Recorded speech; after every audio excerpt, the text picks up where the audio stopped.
Hezbollah has issued a statement condemning the recent terrorist bombings in Turkey, in which dozens of civilians were killed or wounded near the Syrian border. In the statement, Hezbollah has claimed that the bombings carry the fingerprints of criminal international intelligence agencies that aim to create instability, strife, and unrest in these countries.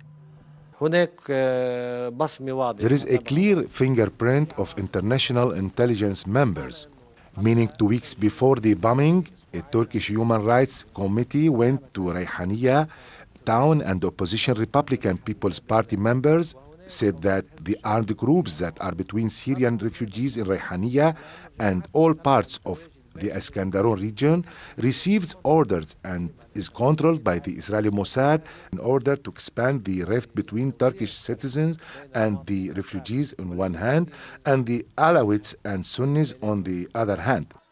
Analysts say the bombings show the Syrian crisis is spilling over into Turkey, whereas Ankara points the finger at Damascus in planning the attack to gain leverage during international negotiations on Syria. The Reyhaniya bombing that took place is one of the manifestations of the reflection of the Syrian crisis on the Turkey. Western officials are concerned that fundamental groups will eventually spill the Syrian situation over into Turkey.